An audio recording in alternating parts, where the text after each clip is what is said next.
Hey. Hi. You guys hear me now? There we go. I was just saying hi. Welcome to Goblin Reads. I'm a goblin. I'm here to read things.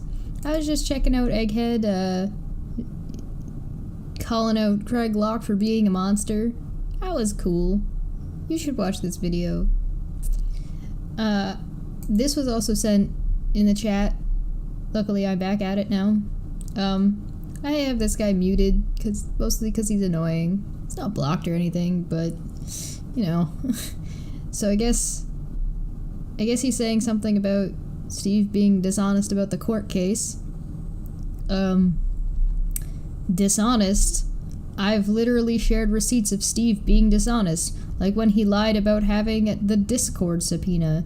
And you're saying we're dishonest? Or how about Steve saying it was an RO when it was clearly a 2-year HRO? Steve McRae is dishonest, and so is anyone supporting him. The Discover subpoena? You mean ECF number 47.38? I included a screenshot for your brevity.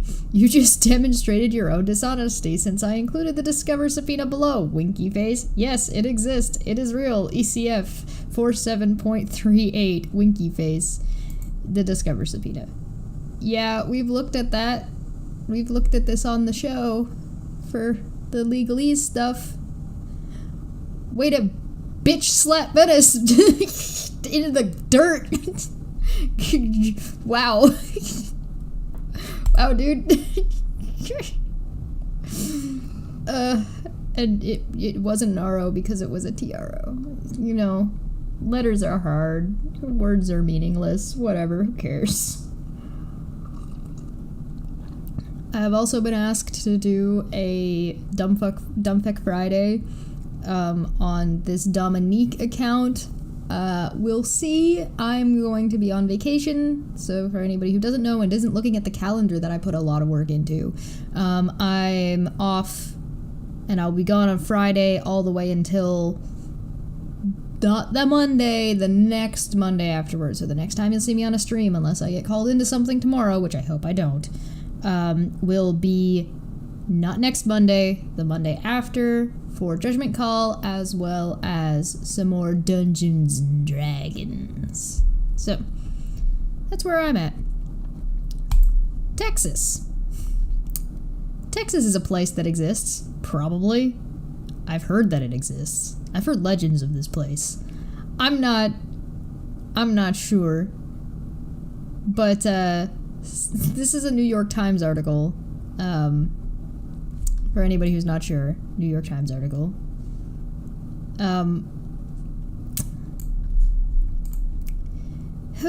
Citizens, not the state, will enforce new abortion law in Texas. The measure bans abortions after about 6 weeks of pregnancy. 6 weeks? 6 weeks. Weeks. Last time I talked about something like this, I got months and weeks confused, and I was like, what the hell? How are you even supposed to know? This time, I'm not confused. 6 weeks. That's, most people don't know they're pregnant within that time, let alone are able to schedule appointments and things like that. And it effectively deputizes ordinary citizens to sue people involved in the process.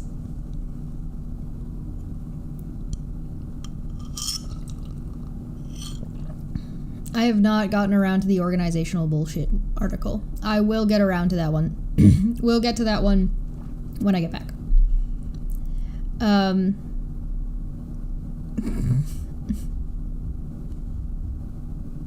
Pro-life. People across the country may soon be able to sue abortion clinics, doctors, and anyone helping a woman get an abortion in Texas under new state law that contains a legal innovation with broad implications for the American court system. The provision passed the state legislature this spring as part of a bill that bans abortion after a doctor detects a fetal heartbeat, usually at about 6 weeks of pregnancy. Many states have passed such bans, but the law in Texas is different. Ordinarily, enforcement would be up to government officials, and if clinics wanted to challenge the law's constitutionality, they would sue those officials in making their case. But the law in Texas prohibits officials from enforcing it. Instead, it takes the opposite approach, effectively deputizing ordinary citizens, including from outside Texas, to sue clinics and others who violate the law. It awards them at least a $10,000 per illegal abortion if they are successful.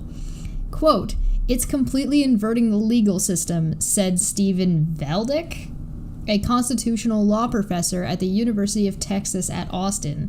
Quote, "It says, the state is not going to be the one enforcing this law. Your neighbors are," end quote. The result is a law that is extremely difficult to challenge before it takes effect on September 1st, because it is hard to know whom to sue to block it, and lawyers and clinics are now wrestling with what to do about it. 6-week bans in other states have all been blocked as they make their way through the court system. Excuse me. Sounds like sounds a little bit like Texas. Got a psychological problem with women.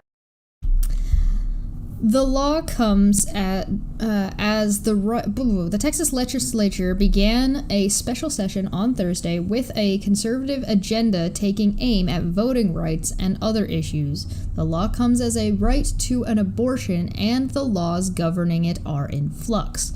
Abortion opponents have scored major victories in the state legislature over the past decade, with restrictions whittling down access through much of the Midwest and South. The 2021 legislative season has set the record for the most abortion restrictions signed in a single year in the United States, according to Guttmacher Institute. I don't know what that place is. Helios for 5 said, "Just because you're not home doesn't mean you can't stream. In fact, it's an opportunity to stream from new and exciting locales. Aren't you lucky? LOL." If I could stream from there, I probably would. There is no internet access up there. At least there wasn't last time I was there. So if they have internet access this time, I'm still probably not going to stream from there, because bite me.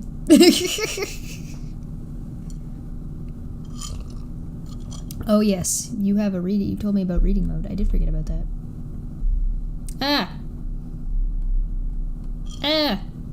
Messed me up. What have I done? There we go. The Supreme Court has shifted, too, with conservatives now making up a solid majority and an abortion case before the court next term. So that's something that I find interesting in an America versus Canada thing. In Canada, our Supreme Court doesn't have political affiliation. So if you were to ask one of our judges, like our version of the Supreme Court, I should say, if you were to ask one of them, like, what political affiliation they have, they're not supposed to have one. They're not supposed to be voting along any kind of party lines. Like, it doesn't mean that they're not people. It doesn't mean they don't have their own opinions, but, like, that it's not part of their job to But in America, it seems to be like, hey, if you want to do this job, you need to be affiliated with a party, which is kind of bizarre. Like, you would think that there would be some kind of oh, hey, no, there has to be an equal number from each party representative within the...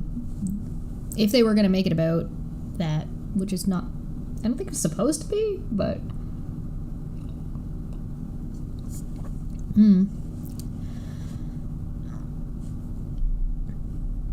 Image.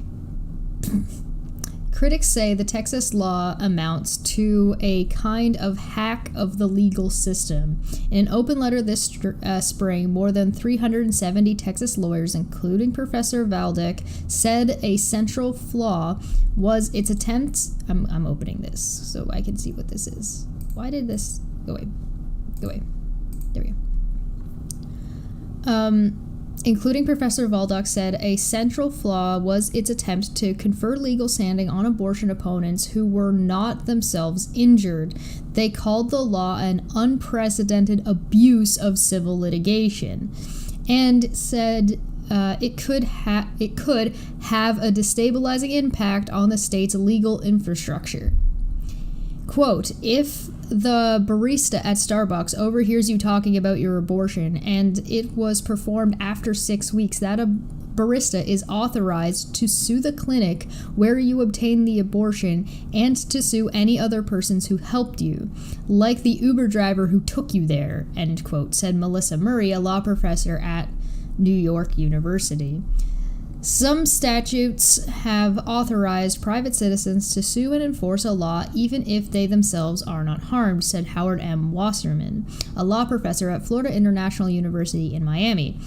What is different about Texas's law, he says, is that private enforcement is not in support of state enforcement. It is in lieu of it, a switch he said was not good for democracy.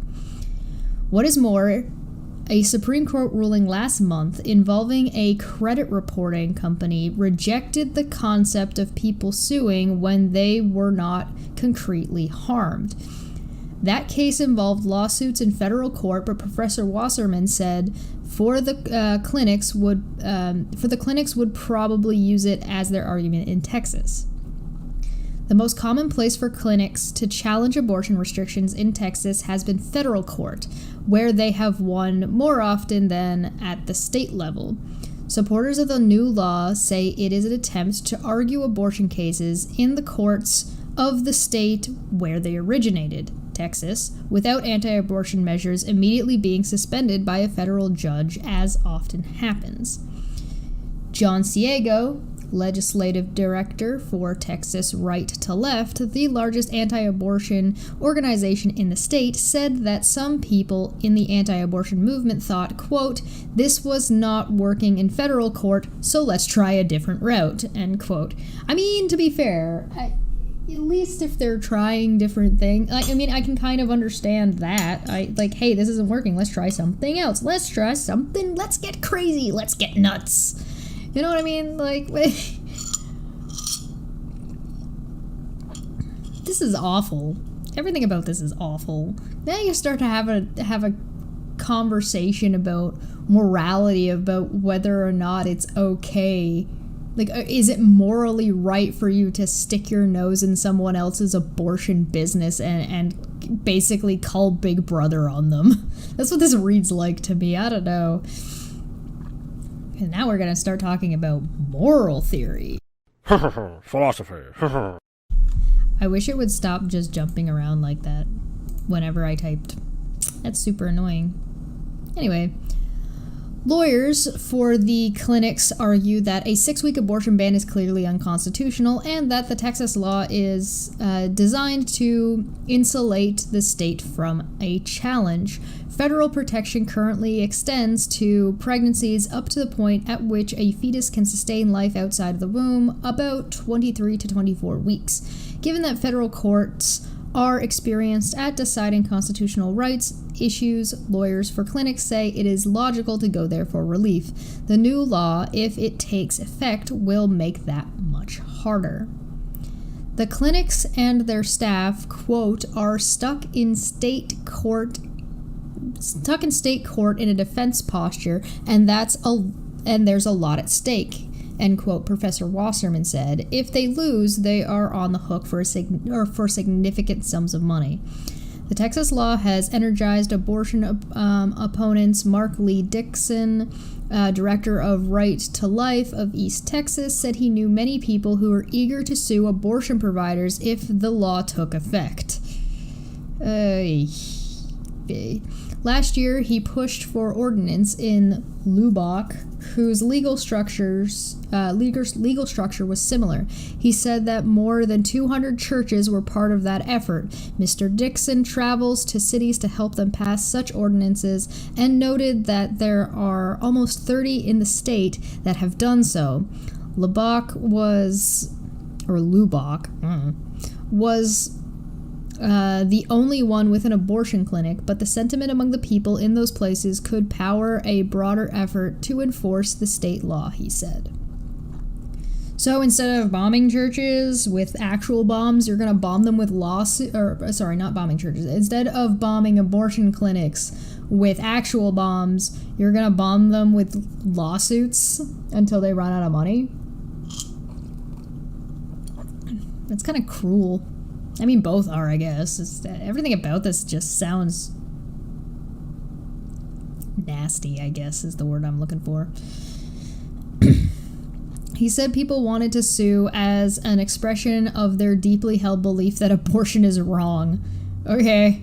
They saw the procedure as, quote, murder of innocent children, and they wanted to do everything they could to stop that, end quote, he said. Lawyers for abortion clinics are deciding how to respond. Julie Murray, a lawyer for Planned Parenthood Federation of America, said that if the law took effect, clinics and doctors could defend themselves against citizens who sue and might prevail in individual cases, but what one judge does in one case is not binding on other cases. And she said there could be a flood of suits across Texas's 254 counties. Oh, God, this is... Mr. Ciego said he did not think there would be a flood of suits. State judges will still expect claimants to build a case and identifying targets. A specific abortion that was performed later than fetal heartbeat was detected would not be easy, he said. That's a bullshit excuse. That's a bullshit excuse right there. I see you, Mr. Ciego. That's a bullshit. Well, how would anybody even know? Well, if it's so hard for anybody to know, why are you putting the line in there? What are you doing? God damn it.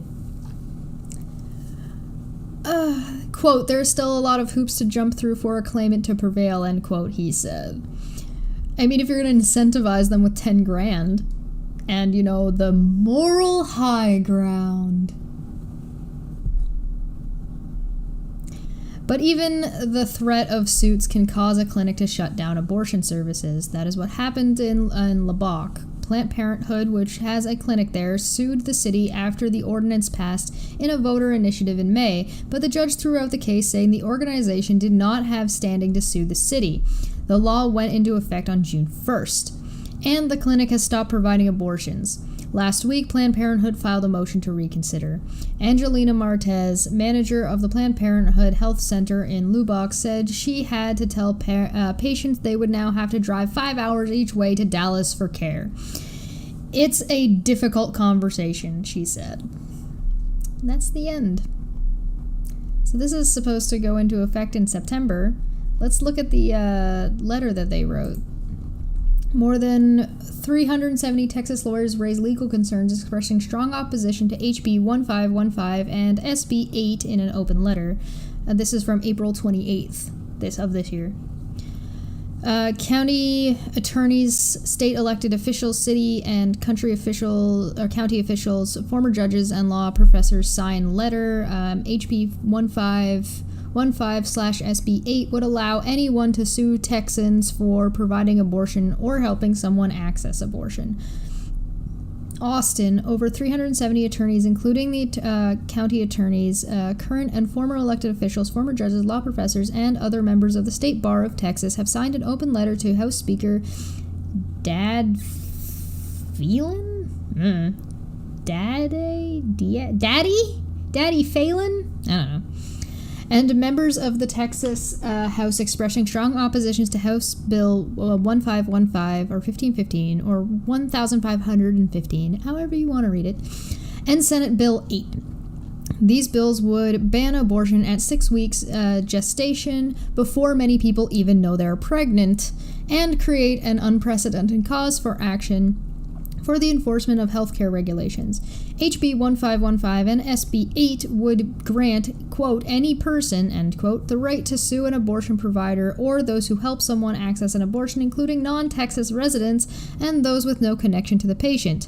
The cause of action is so broad it would allow a rapist to sue their victim's counselor, physician, or family and recover a minimum of $10,000 if they were successful. Sign on letters. Please see the letter for the full list of sign-ons. HB 1515 and SB 8 are the first of their kind in this country and unique because of the private cause of action. Similar bills have been proposed in 12 other states, but none are currently in effect because they are so extreme. The broad cause of action created by these bills would allow anyone to sue and recover money even if they have not personally suffered legal damages or injury, which is normally a baseline requirement to maintain a lawsuit in Texas. Anti-abortion activists have made no secret of their desire to overturn Roe v. Wade. They believe the Supreme Court is on their side, but it has yet to allow an extreme ban like this to go into effect. In an attempt to avoid a constitutional challenge, the state will likely lose. These bills are drafted to remove any state actor from enforcing them, but allow any person, quotes, to use Texas state courts to enforce compliance with 28 existing regulations and the new unconstitutional ban. This broad and unprecedented abuse of civil litigation to advance a political agenda has drawn outrage from the legal community in Texas. If passed, these bills would have a destabilizing impact on the state's legal infrastructure. The creation of a private enforcement mechanism of healthcare regulation is a concern because it could become a trend in state policy nationally. Several attorneys who signed the open letter of Speaker released the following statement in opposition to HB 1515/SB 8. Quote, This bill does nothing to protect women's health, said Harris County Attorney Christian Menefee? Quote, it's a blatant unconstitutional attempt by Texas Republican leadership to misuse civil court to restrict women's access to health care and to allow anti-choice activists to target and penalize health care providers. This bill is morally reprehensible and legally nonsense. Next quote, our civil legal system exists to resolve real disputes between litigants, not a political tool, said Alexandra W. Albright, retired professor of law, member of the Texas Supreme Court Rules Advisory Committee. Quote, anyone who is opposed to frivolous lawsuits should vote against this bill. It is dangerous. It is wrong. Quote, extreme proposals like this one have always fall the hardest on those who are already struggling to get access to the reproductive health care that they need, said Harris County Commissioner Rodney Ellis. This bill will not end abortion. It will just force people who cannot afford to travel elsewhere for abortion care to resort to desperate measures. By effectively banning abortion care, this bill will further marginalize communities already experiencing hardship as a result of the pandemic, February winter storm, and the existing structural inequities.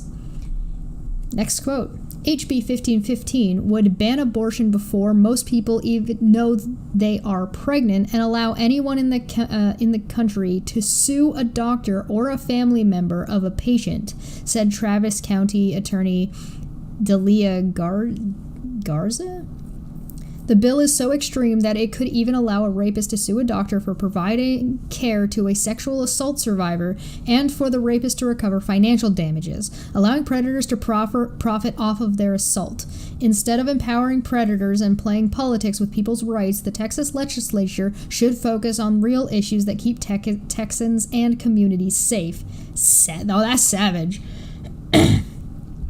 Quote, leaders in Austin want to use our court system to punish and harass women, said Dallas County Judge Clay Jenkins. This bill would not only functionally ban a woman's right to choose, but is also an affront to our system of government. By allowing anyone in the country to sue, we would be throwing open our court doors to harassing and frivolous lawsuits against doctors, putting more strain on our already overburdened court system.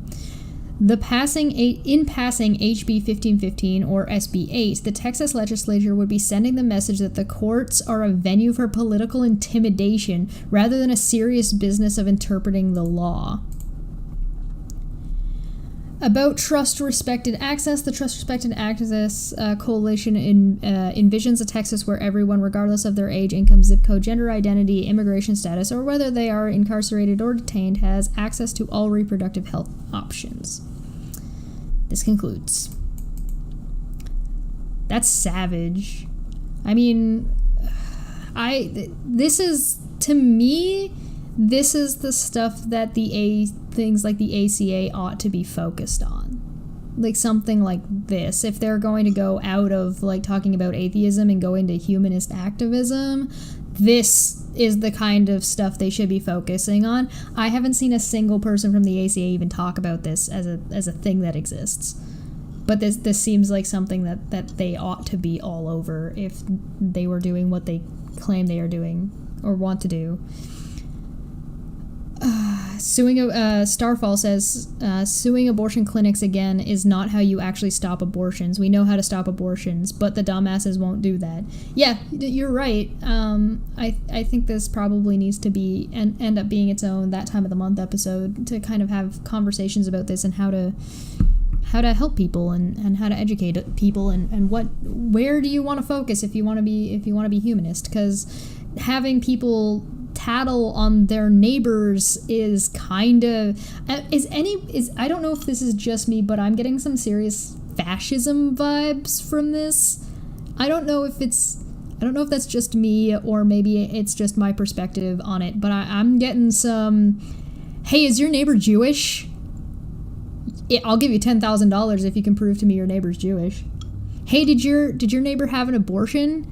I'll give you $10,000 if you can prove to me your neighbor had an abortion before this date, after this date.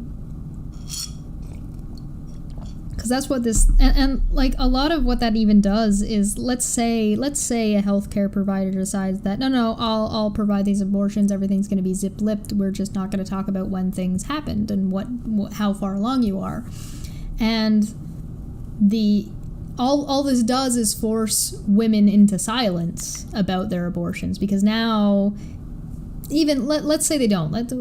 Throw out my hypothetical. Doesn't matter. All this is going to do is prevent women from talking about getting abortions or talking about abortions they've had, because it's going to raise a bunch of finger pointing and suspicion and potential lawsuits on their part. Even if they did have their abortion early enough, they'd have to still demonstrate and prove it in a court of law. So you're putting a huge strain on women who have had abortions, whether that be from and through, like, because of some really unfortunate circumstances such as assault and rape, or whether it be through broken condom, whether it be through just being careless. So you've got, you're gonna make like a 13-year-old prove in court that they had an abortion before a certain date because you're suing them after they were assaulted. Like, it's not traumatic enough. It doesn't even have to be like somebody that young. What are you doing? None of this helps anybody. This is disgusting and really gross and nasty. I hate everything about it. Texas, please, I implore you, get some help. Stop. Just stop. Thanks. This is I don't like any of this. Everything about this is gross, and makes no sense outside of it's just meant to target people, and it ought not to pass. And this is the kind of thing that people should be protesting if they want to be humanists, in my opinion. And the fact that I'm the one here sitting talking about this instead of like bigger organizations is disturbing to me. Anyway, I'm gonna be away, so there will be no Dumbfuck Friday this Friday, and next Friday, because I will not be back until the following week. So I am leaving. I'll be gone on Friday, and I will be back, which is the 30th, and I will be back on the 9th. I'll be back on the 9th. I'm gone for that week. So I'm gone until the 9th, probably. I might be. Maybe I'll be available on the Sunday. Depends. I might spend some time catching up on Sunday. But I do have a fun next Goblin Reads with guests next Wednesday, and that will be with Nikki and Vegan. That'll be a lot of fun. It will be a lot more fun than this shit. So come by not next Wednesday, the Wednesday after. I'll be back for Judgment Call, not this Monday, the Monday after, and that Monday will also have D&D. So please come and join us for D&D. It's for charity. It's a lot of fun. I will be on vacation, and I don't know, there's a whole week that's going to go by, so there's probably going to be a Dumbfeck Friday when I get back, but I have to wait till Sunday to see what the hell has happened since I've been gone. So, I'm going to get out of here. I'm going to clean, probably, and get some work done. And then I'm going to be working on setting up that time of the month. If you are commissioning for me for art, by the way, if you're getting art from me, I will be gone for a week. So if you do not hear back from me, please forgive me. I am on vacation. Just reach out to me again because I forget things very, very often. So please yell at me if you want art or getting art from me. I will be back. I'm out of here. Thank you for joining. Thank you for all the super chats. Feel free to become a member so you can chat with us more over on the Discord or join Patreon. Same thing. There's a lot of fun reaction goblins and some new merch that's going to be coming out, so I definitely recommend checking that out down below in the description. And if you want to read this article, it is also linked in the description down below. And I will see you guys next time. Bye.